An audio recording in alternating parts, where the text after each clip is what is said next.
Good afternoon. So I came down with the American Society of Civil Engineers and the TCLEE Technical Council on Lifeline Earthquake Engineering, myself, Alex Tang, Tom O'Rourke, and probably 40 more people in New Zealand that I don't have space to give them all credit here, but they will be credited. The earthquake occurred in New Zealand time on September 4th. Here we have a lot of September 3rds floating around, but it was the 4th of September in New Zealand at the time of the earthquake, local time. And just to emphasize here, this image on the right, it's not a very good one, but it's a report that the Lifeline Council of New Zealand, if you will, put together in 1995, assessing the performance or issues dealing with lifelines in the Christchurch area. Some of the utilities in Christchurch area actually read the report, participated in the report, and actually took mitigation actions between 1995 and 2010. And those actions substantially helped to reduce outages for some utilities, not all. I'm just going to highlight what's happened to the utilities, and surprisingly what we found is similar to what the Eidinger team found. Although we visited with a dozen different utilities, we met all their engineers, we have maps and data, GIS data of what broke and what didn't break. And on this little chart here, I tried to color code their performance. So starting the top left, TransPower would be the equivalent here in California of PG&E, but only for high voltage equipment. They have spent quite a bit of money over time anchoring all their transformers and all their equipment within their buildings, so they suffered a relatively small amount of damage, but they did have some.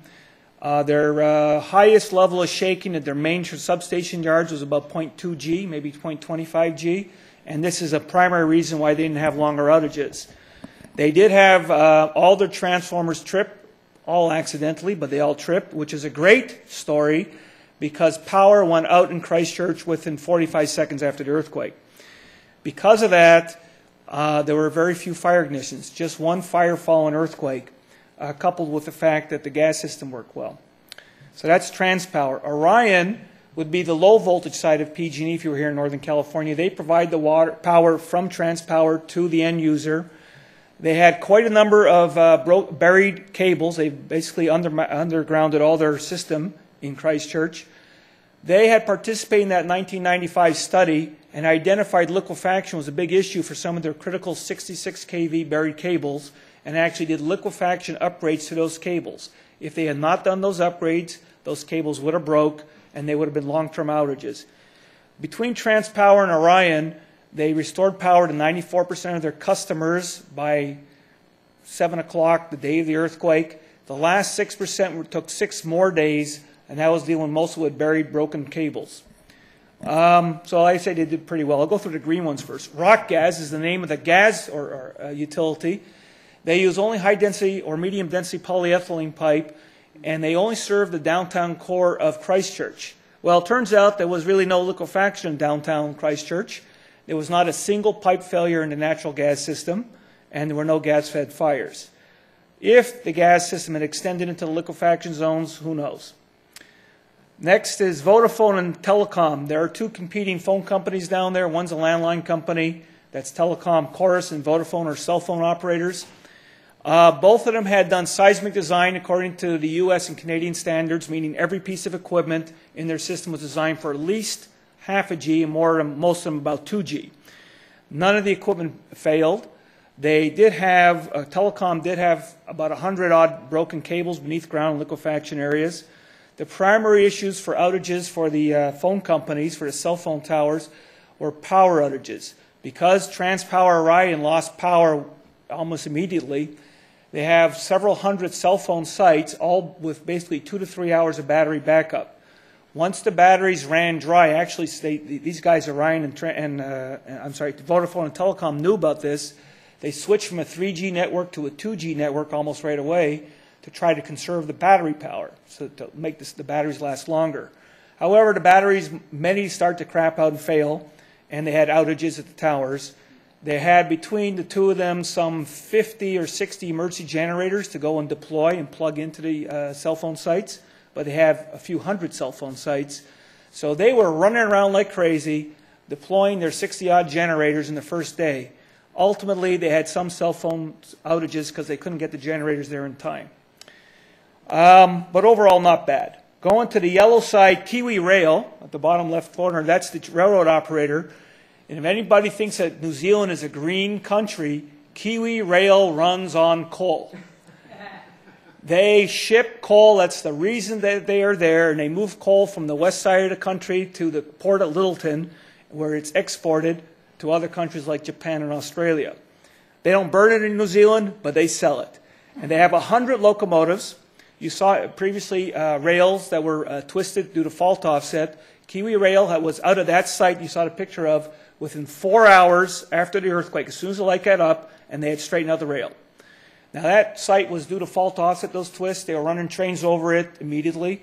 However, there's no question that the fault offset kept creeping along after the earthquake because that rail kept buckling again and again and again. They've had to fix it several times.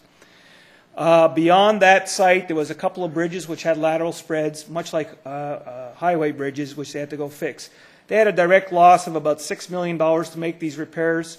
Before the earthquake, they were running 5 or 6 coal trains a day. That was their normal type of delivery. Each train carries 1,500 tons of coal. After the earthquake, they're up to 7 trains a day, and they're moving to 8. And over the next couple of years, they plan to double again. These guys are major league coal exporters, and that's why they have a railroad system down there. That was the primary issue with them. On the orange side, we have Littleton Port. The port suffered quite a bit of damage, including the coal wharf, which offloads the coal onto boats, and which then shipped off to the rest of the world to produce power and global warming and everything else. They don't do it in New Zealand. They just sell it.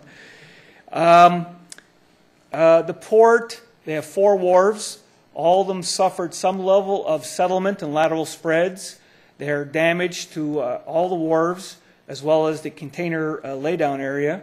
And the port is actively in the process. They've got a lot of geotechnical engineers working on right now as we speak to stabilize the port and to rebuild as necessary. And the cost estimates before they're done to get the wharves all back together may be between $100 to $200 million New Zealand dollars.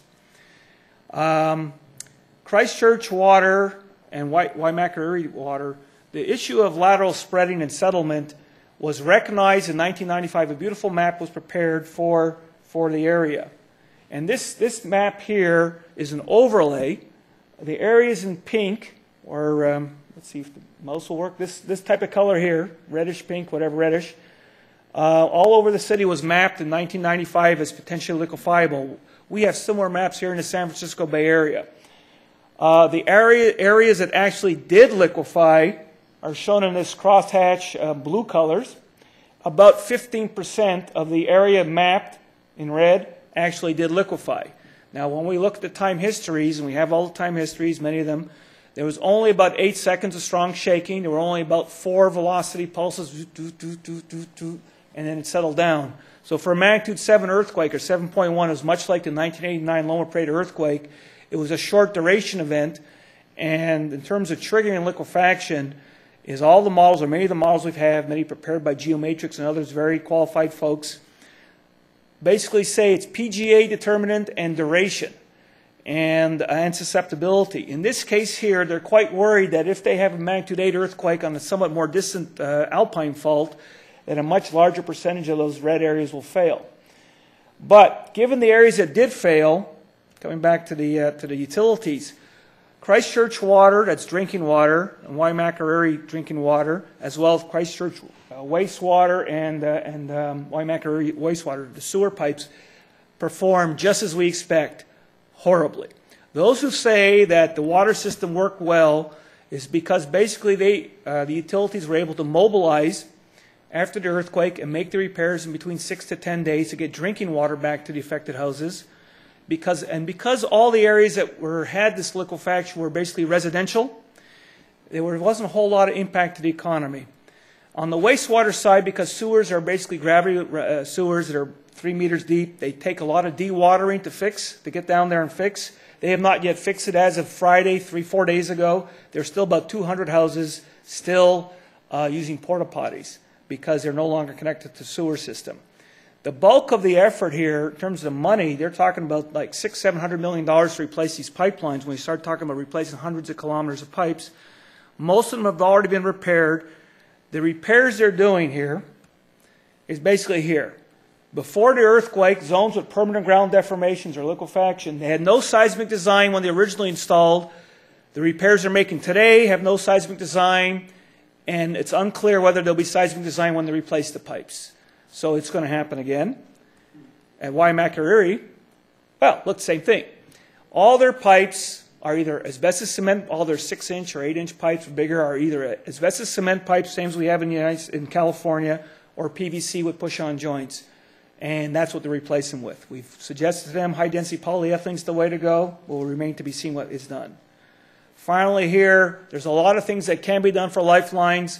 Some of the things were done, but prior to this earthquake, there's a lot yet to be done. On the buried pipeline side for water and wastewater, it hasn't been done well yet, and perhaps it will be in the future. So at that point, I'll wrap it up here. Thank you.